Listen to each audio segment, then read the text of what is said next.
좋은 저녁이에요. 여러분 모두들 메리 크리스마스. 이틀 동안 크리스마스 보내느냐고 바빴는데 여러분들 모두 매우 보고 싶었습니다. 최신 주말 뉴스부터 먼저 이야기해볼까요? 최근 글로벌 투자은행 두 곳에 과징금 265억 원을 부과하기로 결정했습니다. 이는 네이키드 공매도에 부과된 벌금 중 최대 규모입니다. 다만 금융감독원은 어느 기관이 과징금을 2배로 높였는지는 직접 밝히지는 않았습니다. 2달 뒤에 발표할 예정이라고 들었습니다. 그때를 기다려보겠습니다. 사실 여기서 더 무서운 것은 공매도 자체가 아니라 어떻게 공매도를 통해 돈을 벌었는지입니다. 만약 우리가 강세장이 될 운명이라면 우리는 외국 자금을 지원받는 기관들이 이런 종류의 공매도를 완전히 허용할 수 있습니다. 20에서 21년 게임스톱 주식처럼 도지코인처럼 너무 많은 것을 잃어서 다시는 감히 공매도를 할 수 없게 말입니다. 여러분, 다음 강세장이 오면 시총이 더 작고 외국인 투자자가 공매도를 많이 하는 종목을 찾도록 하겠습니다. 때가 되면 저는 반드시 여러분들과 기관들을 무너뜨리고 그들의 돈을 벌 수 있도록 하겠습니다. 오늘 밤 우리는 이번 주 주식시장 동향과 자산 대치 포트폴리오에 대해 이야기하도록 하겠습니다. 지난주 파월 연준 의장이 금리 인하를 시사한 뒤 몇몇 지역의 연준 의장은 금리 인하에 대한 과도한 시장 기대에 대해서 이번 주에 수습하기 시작했습니다. 여러 연준 관계자의 공개 성명은 다음과 같습니다. 베스터 클리블랜드 연방은행 총재 금리 인하에 대한 시장의 기대는 연준보다 약간 앞서 있으며 다음 단계의 핵심은 통화 정책이 얼마나 오랫동안 긴축을 유지해야 하는가입니다. 굴스비 시카고 연은 총재 연준은 시장 반응에 따라 행동해서는 안 된다고 언급하셨습니다. 보스틱 애틀랜타 연은 총재 인플레이션은 대부분의 연준 관계자들이 생각하는 것보다 더 확고합니다. 금리 인하가 임박한 것은 아니며 금리는 내년 하반기에 2번 인하될 것입니다. 36개월간의 인플레이션 데이터에 주목해야 합니다. 헤드하커 총재 인플레이션 진압 작업은 아직 완료되지 않았지만 금리를 올릴 필요가 없습니다. 다음 단계는 금리를 낮추는 것이지만 바로는 아닙니다. 바킨 리치몬드 연은 총재 인플레이션이 양호한 하락세를 보이면 연준이 대응할 것입니다. 델리 샌프란시스코 연준 총재 2024년에는 세 차례 금리 인하가 필요할 수 있습니다. 미국에서는 금리가 매번 25씩 인상되지만 일반적으로 금리는 더 많이 낮아질 것입니다. 세 차례 금리 인하가 이뤄질 경우 미국의 최종 금리는 4% 안팎이 될 것으로 예상됩니다. 이 금리는 예년과 비교해 실제로 낮지는 않지만 GDP 약 5%와 비교하면 더 적절하다고 볼 수 있습니다. 시장은 금리를 4%로 인하한다는 말에 너무 들뜬 상태이며 사실은 좀 과대평가되어 미래 주식시장에는 좋지 않습니다. 미국도 크리스마스 때문에 단기적으로 미국 주식시장은 금요일 밤에 그다지 변동성이 크지 않았습니다. 나스닥은 0.15% 상승했고 다우존스 지수는 0.05% 하락했습니다. 오늘 밤 미국 주식시장도 개장하지 않아 우리에게 미치는 영향은 매우 제한적일 것입니다. 국내 뉴스로 보면 크게 두 가지인데 하나는 대주주 양도세 정책이 변경됐다는 점이다. 그러나 이러한 호재에도 불구하고 많은 개인 투자자들은 금요일에도 여전히 주식을 팔고 있었습니다. 그래서 이번 주 어쩌면 목요일에도 일부 개인 투자자들이 주식을 계속 매도할 것으로 예상하고 있습니다. 이는 시장에 전반적인 압력을 가할 수 있습니다. 두 번째는 우리 모두가 매우 존경하는 박 작가입니다. 최근 금융감독원은 그의 컴퓨터와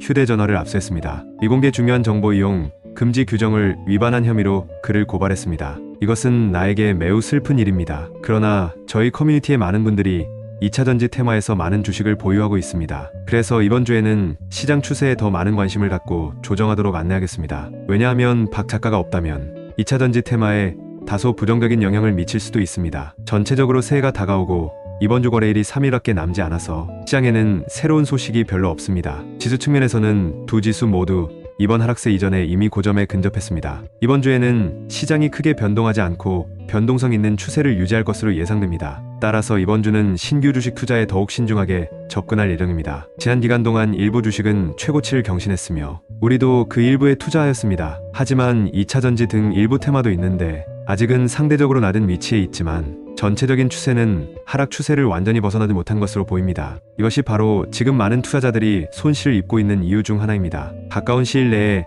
지수가 급등하지 않게 될 경우 저희는 각 테마 추세에 대해 다음과 같이 주목하게 될 것입니다. 첫 번째는 2차전지 테마입니다. 박 작가가 일시적으로 저희와 함께 할 수 없다면 2차전지 테마는 상대적으로 오랜 기간 최저점을 겪을 수 있습니다. 현재 2차전지 테마의 전반적인 주가 흐름은 횡보세를 보이고 있습니다. 이러한 주식을 보유하고 있다면 실제로 암호화폐 시장의 일부 추세를 살펴볼 수 있습니다. 암호화폐 시장에서 도지코인과 같은 추세를 보이는 것과 같습니다. 도지코인은 시장 컨센서스가 높은 통화입니다. 그리고 앨런 머스크와 같은 거물들이 견인하고 있습니다. 상승하는 과정에서 누구나 많은 돈을 벌 수 있고 그 증가폭도 실제로 매우 크기도 합니다. 20에서 21년에는 앨런 머스크가 주도하여 도지 코인은 500배 이상 증가했고, 그러나 이후 하락하면서 여러 어려움도 겪었습니다. 당시 많은 사람들이 고점에 매수했습니다. 다 높은 가격대에서 묶이게 되면서, 물론 도지가 여러 번 반등을 하긴 했지만 이미 2년 반 이상이 흘렀습니다. 도지의 최고점 대비 하락폭은 여전히 80%입니다. 예상컨대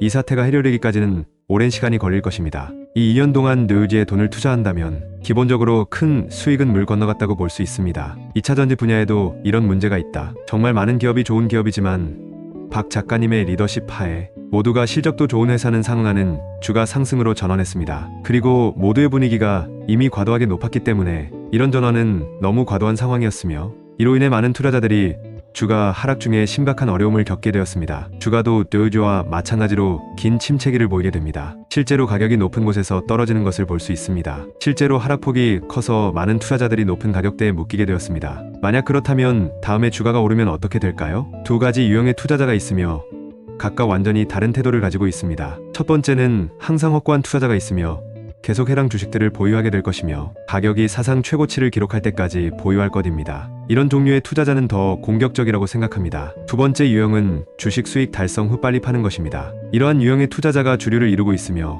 우리는 이를 상대적으로 보수적인 투자자로 간주합니다. 일반적으로 보수적인 투자자들이 지배적이지만 보수적인 투자자는 공격적인 투자자로 변해야 합니다. 그것은 큰 강세장에서 주도되어야 합니다. 지금 저희에게 부족한 것이 바로 이것입니다. 그리고 전체적인 장세에서도 부족할 뿐만 아니라 2차 전지 테마에만 해당한다고 해도 부족한 상황입니다. 그래서 지금 대부분의 사람들이 주식을 팔지 않는 이유는 단 하나인데, 가격이 원가로 회복되지 않았기 때문입니다. 따라서 시장이 강세장에 있다면 첫 번째 시나리오가 지배적일 것입니다. 그러나 이제 시장은 절반 정도는 약세장에 진입했기 때문에 두 번째 시나리오가 지배적입니다. 전반적인 환경과 대량의 자금의 영향은 매우 중요합니다. 현재 우리 한국 투자자와 시장에는 자금이 많지 않습니다. 박 작가도 지금 없습니다. 실제로 첫 2달 동안에도 박 작가는 시장 하락세를 자체적으로 바꾸지는 못했습니다. 박 작가의 잘못은 아니지만 지금 시장 전체가 하락세에 있는 상황입니다. 따라서 현재의 반등은 하락폭의 절반까지 반등하지 못한 상태입니다. 그러므로 객관적으로 말하면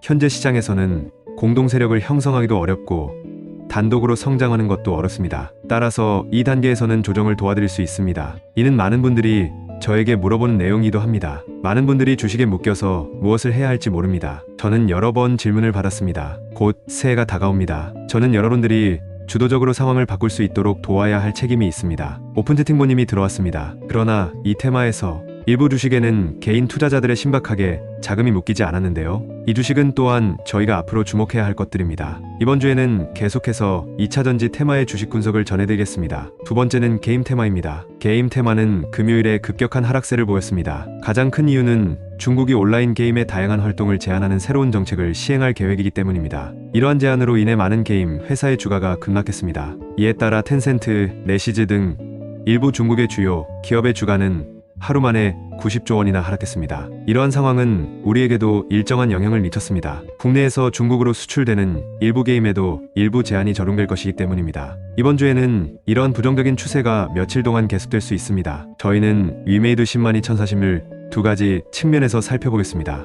이는 블록체인 산업과 관련이 있으며 이는 실질적으로 호재입니다. 최근 암호화폐 가격이 급등했고 일부 DOT 기반 코인도 50% 이상의 상승세를 보였습니다. 시장의 신뢰도가 높습니다. 또 다른 한편으로 게임업계는 상황이 좋지 않습니다. 아직 포지션의 4분의 1이 남아있습니다. 이번 주 상황에 따라 조정이 있을 수 있습니다. 세 번째 테마는 석유 및 가스 부문과 해운입니다. 홍해 사건 이후 원유 가격이 단기적으로 상승했지만, 그러나 홍해는 원유 운송의 주요 허브가 아닙니다. 대부분의 석유는 실제로 페르시아만 지역에서 운송됩니다. 그래서 이번 사건이 원유에 미치는 영향은 상대적으로 제한적일 것이라고 생각합니다. 또한 최근 천연가스 가격도 하락세를 보이고 있으며 유럽이 러시아로부터 천연가스 수입을 중단하고 아시아 및 기타 지역 해상에서 구매하는 것으로 전환했기 때문입니다. 이 해협은 아시아에서 유럽으로 이어지는 중요한 허브 지역입니다. 또한 이란과 러시아의 통제를 받고 있으며 여기에는 많은 복잡한 이해 관계가 얽혀 있으며 연맹단체를 만드는 것이 불가피해 보입니다. 천연가스 테마 주식에도 호재입니다. 계속해서 예의주시하며 모니터링하겠습니다. 개별 종목으로는 저희는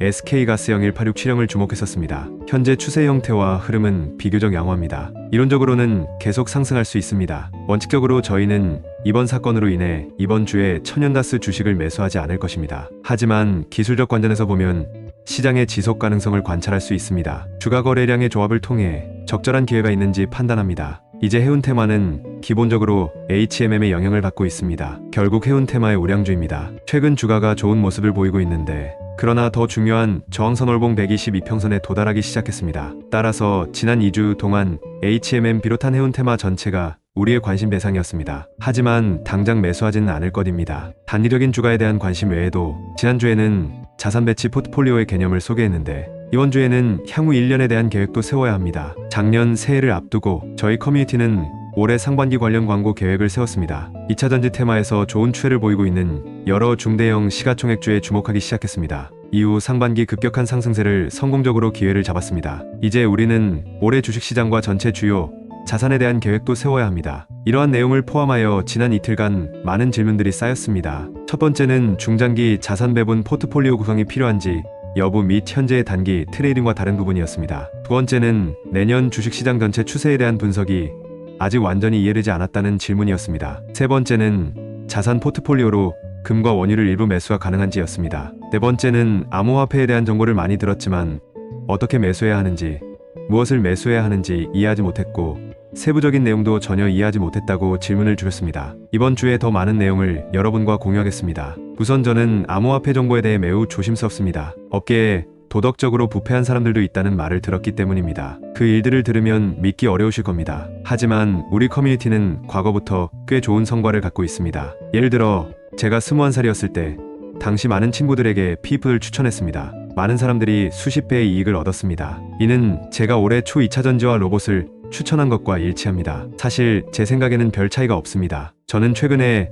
재거래 논리를 매우 자세하게 공유했습니다. 저는 항상 수요와 공급의 논리에서 출발하고 시장의 실제 요구를 분석하고 이에 맞춰 진행했습니다. 그러므로 우리는 중장기 투자에 있어서 거의 실패하지 않습니다. 이를 바탕으로 저희 중장기 자산 배분 계획을 여러분과 공유할 필요가 있다고 생각합니다. 그리고 여러분들의 질문에 답해드리겠습니다. 지난 금요일 우리는 2024년 시장 동향에 대한 기대를 논의했습니다. 미국 주식시장과 우리 주식시장은 연중 내내 변동성을 겪을 것으로 예상되며 상반기에 하락했다가 하반기에 다시 반등할 수도 있습니다. 이 논리는 미국 통화 정책, 시장 기대, 최종 시행 속도와 관련이 있습니다. 미국 통화정책 관점에서 보면 1년간 총 3차례의 금리 인하가 예상됩니다. 최종 중립금리 수준은 4% 내외가 될 것으로 보입니다. 실제로 이는 시장이 기대하는 실질적인 완화 정책과는 매우 다릅니다. 그러므로 우리는 현재 미국 주식시장이 과대평가되어 있다고 주장할 수 있습니다. 단지 기회가 필요하다는 것입니다. 즉, 연준이 금리 인상을 시작할 시기를 분명히 하는 것입니다. 이렇게 되면 시장의 기대는 한계에 도달하기 시작할 것입니다. 그리고 그 결과로 우리 주식 시장이 하락할 수도 있습니다. 이 단계에서는 좀 더 조심할 필요가 있습니다.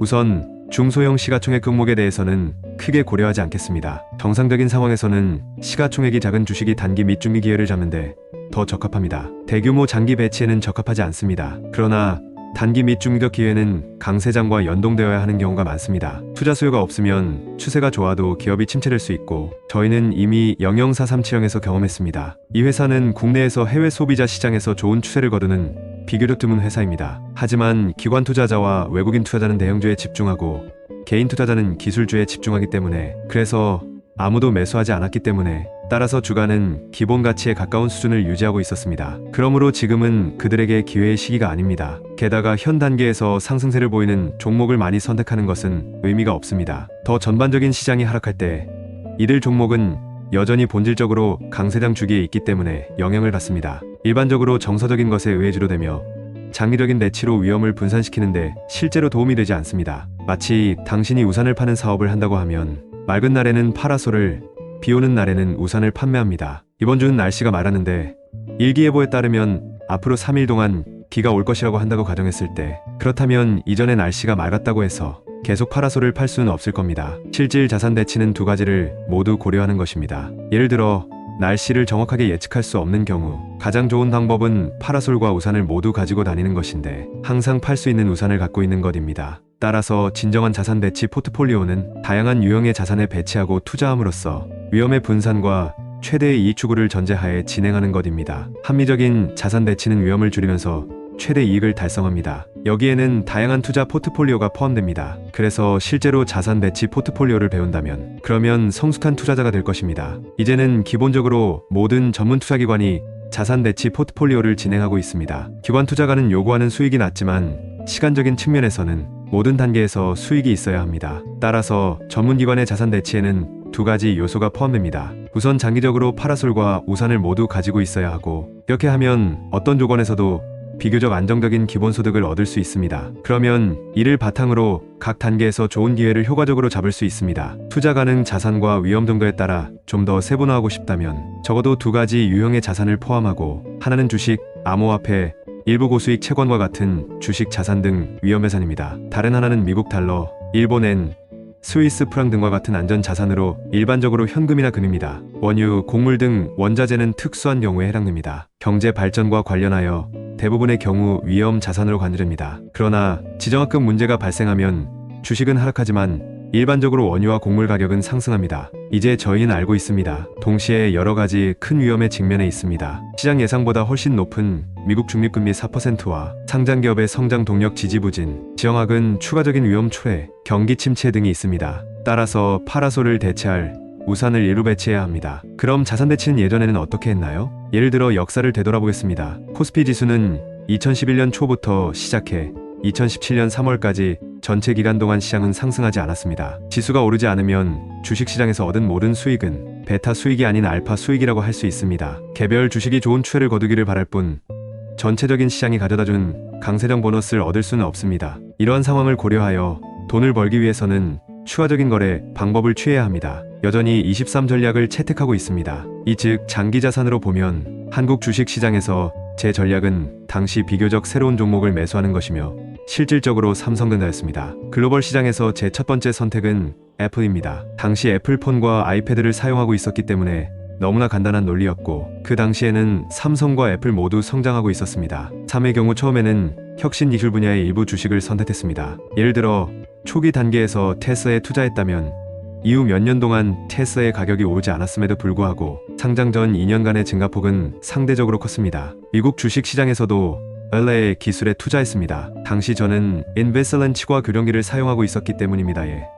여전히 매우 간단한 논리입니다. 또한 2013년에는 금 매도를 시도했습니다. 그 당시에는 10년간의 강세장이 끝났고 하락세가 시작되어 중요한 저항선을 돌파하기 시작했기 때문입니다. 2014년에는 유럽중앙은행이 미국을 따라 양적 완화를 시작했기 때문에 미국 달러 대비 유로화를 매도하기도 했습니다. 엔화 매도와 스위스 프랑 매수도 있었는데 모두 그 당시 동일한 논리를 기반으로 했습니다. 또한 가격이 사상 최고치에 도달하면서 비트코인을 해보기도 했습니다. 전반적으로 저는 장기 자산 배치와 중기 투자 기회를 기반으로 투자했습니다. 따라서 2011년부터 2017년까지 제 투자 수익은 10배를 넘었습니다. 그렇다면 여러분 중 일부는 묶인 주식을 보유하고 있습니다. 이를 자산 배치의 일부로 사용될 수 있을까요? 예를 들어보겠습니다. 코스닥 지수는 2015년 중반 강세장을 겪었습니다. 이 강세장은 국내에만 국한되지 않습니다. 실제로 이 기간 동안 많은 국가의 첨단 기술주나 중소형주가 급격한 상승세를 보였습니다. 그러다가 2015년 7월부터 감소하기 시작하여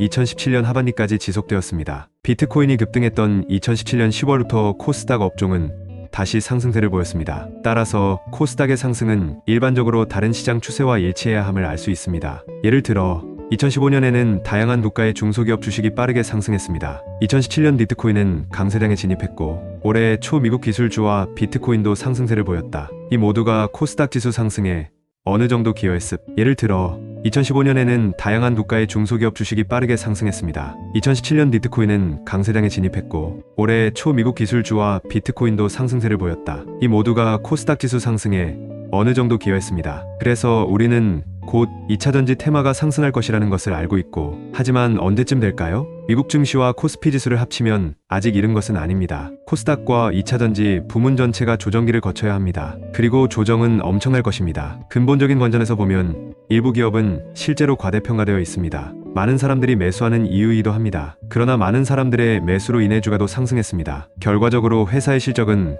소매 투자 심리에 맞춰 성장할 수 없습니다. 따라서 만약 계속 움직이지 않는다면 2에서 3년 정도 아무것도 하지 않게 된다면 자금은 수익을 가져오지 않게 됩니다. 이 과정에서 개인 투자자의 감정이 소모되어야 합니다. 개인 투자자들이 떠날 때만 주식은 바닥을 보일 것입니다. 개인 투자자들이 떠나기 전에는 항상 주식에 대한 잠재적인 매도 압력이 있을 것입니다. 누구도 이 주식을 투자하지 않을 것입니다. 그러면 보유자에게 있어서는 돈을 벌 수 없을 뿐만 아니라 인내심과 의지력도 시험하게 되어 결국 팔아야 할 수밖에 없습니다. 저 역시 비슷한 경험이 있어서 그림을 크게 보고 인내할 수 있다고 생각했습니다. 하지만 결국 버틸 수 없어 저렴한 가격에 팔 수밖에 없었습니다. 그런 다음 시장이 다시 상승하기까지는 알 수 없는 시간이 걸렸습니다. 그렇다면 제 전략은 늦게 파는 것보다 일찍 파는 것이 더 좋습니다. 일부를 미리 매도하고 다른 사람들이 거의 같은 금액을 팔 때까지 기다렸다가 바닥에서 저가 매수하세요. 큰 돈을 벌 수 있는 전략입니다. 그때의 구체적인 배치 계획에 대해 말씀드리겠습니다. 2011년부터 2017년까지 이 기간 동안 나는 완전한 포지션 매칭 계획을 짰습니다. 그 당시 내가 첫 번째 전략은 주식 시장에서의 포지션을 줄이는 것이었습니다. 원래 내 포지션은 70% 정도였고 주식을 잔뜩 보유하고 있었습니다. 그러다가 이 주식을 다 팔고 삼성전자라는 단 하나의 주식에 돈을 투자했습니다. 그 과정에서 내 포지션은 70%에서 30%로 떨어졌습니다. 당시 삼성전자는 이미 하이테크 분야에서 매우 좋은 성적을 거두었고 기술적 성과도 상대적으로 좋았습니다. 그리고 저는 지난 10년 동안 항상 첨단 기술을 매우 좋아했습니다. 오늘날의 블록체인 산업을 바라보는 것과 마찬가지로 그 당시 스마트폰 산업을 바라보았다고 할 수 있습니다. 보유 자산을 줄인 후 남은 자금의 70%를 투자했습니다. 13조합을 만들었고 삼성전자를 장기 보유주로 본다면 전체적인 상황은 여전히 23으로 구성하였습니다. 그렇다면 이 1은 F이며 이 역시 자금의 약 30%를 차지했습니다. 나머지 3은 온갖 중립적인 기회들이고 제 논리가 맞다면 기본적으로 소량씩 나눠서 하는 편입니다. 따라서 자산 배치는 국내 주식시장 전체가 상승하지 않는 문제를 해결하는데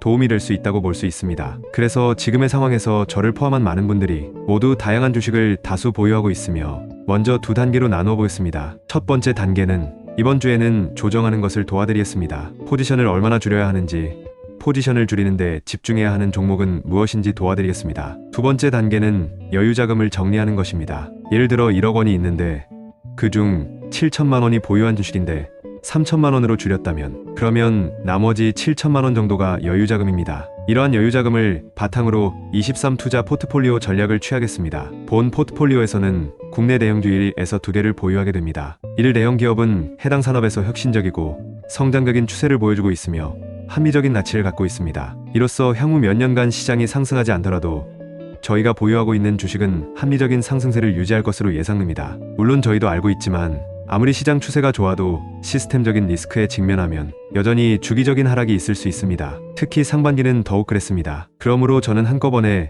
모든 돈을 장기주에 투자하지 않을 것입니다. 예를 들어 23 포트폴리오에 따라 여유자금의 30%를 장기 주식에 투자합니다. 하지만 이것이 이번 주에 이 30%를 모두 매수한다는 의미는 아닙니다. 이 단계에서 우리는 먼저 많은 양의 현금을 확보한 후 점차적으로 매달 자본금의 5%로 주식을 매입할 것입니다. 이 현금을 가져가는 것은 실제로 두 가지 목적으로 사용됩니다. 첫째, 시장 위험이 증가하는 상황에서 더 나은 기회를 얻을 수 있도록 도와줍니다. 버핏처럼 언제든지 저가에 살 수 있습니다. 둘째, 보유하고 있는 주식의 양이 많지 않습니다. 따라서 시장이 일찍 하락하더라도 심각한 손실로 이어지지는 않습니다. 이것이 제가 여러분을 위해 세운 올해 계획의 전체적인 내용의 방향이자 방법입니다. 앞으로 며칠간 최신 시장 정보를 지속적으로 제공하는 것 외에도 또한 자산 배치 방안에 대해서도 여러분들과 계속해서 자세하게 논의해 나가겠습니다. 우리 여러분들의 다른 질문에 대해서도 며칠 내로 점차 답변해 드릴 예정입니다. 오늘 배운 내용을 요약해 보겠습니다. 우선 이번 주 시장 변동폭은